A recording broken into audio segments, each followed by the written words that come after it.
Hi, I'm Jim Rice. I'm the Marine Mammal Stranding Coordinator here with the Marine Mammal Institute at Oregon State University in Newport, Oregon. And I manage the Marine Mammal Stranding Network. I'm in our necropsy room right now working on a Guadalupe Fur Seal, which is a pinniped species that we see from time to time here along the Oregon coast. This is a young male.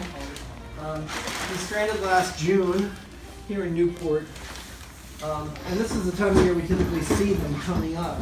They're basically born in June. So this animal is from the previous year. He's a year old. And he nursed for several months, not as long as a sea lion, but much longer than a seal. Harbor seals only nurse for about a month, and then they're weaned and they have to learn to survive on their own. Most members of the Otariid family, the sea lion and fur seal family, they nurse for a longer period of time. They're slower to develop, and they need to spend more time with their mom learning how to forage and be a seal, so to speak. So this animal was born on Guadalupe Island, which is the only known breeding area for the species. Well, actually, I should qualify that. I think there's been recent evidence that some of them are starting to breed in the Channel Islands off Santa Barbara, California. But by and large, there's been one breeding area for the species in the entire world, one small island off the coast of Baja. But they range basically in the North Pacific, and they're a pelagic species. So they spend a lot of their time in open water. They don't generally come ashore the way harbor seals and California sea lions do on a regular basis to get rest.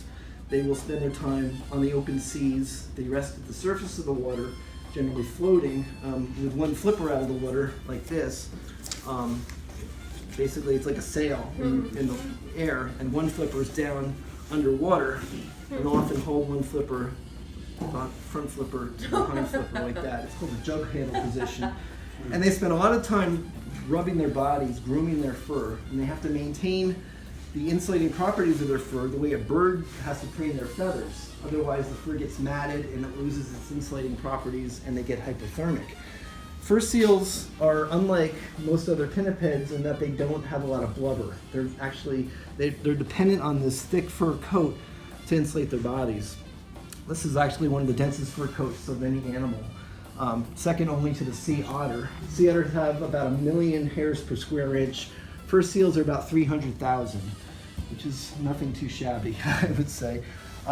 When I'm cutting him, you're going to notice the fur is going to start coming off. It's kind of like feathers coming off. It becomes a bit of a mess because it sticks to pretty much everything I cut with.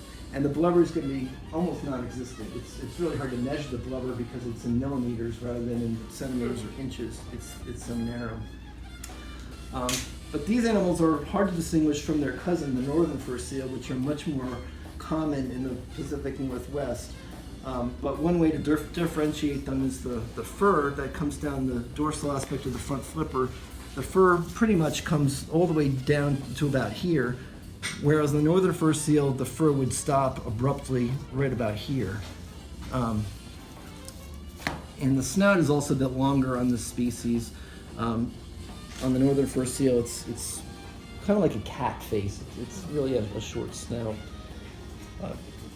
The adults don't get an awful lot bigger than the juveniles, at least the females. The adult males can get up to about 5 or 6 feet long, but the females probably max out about 4 feet.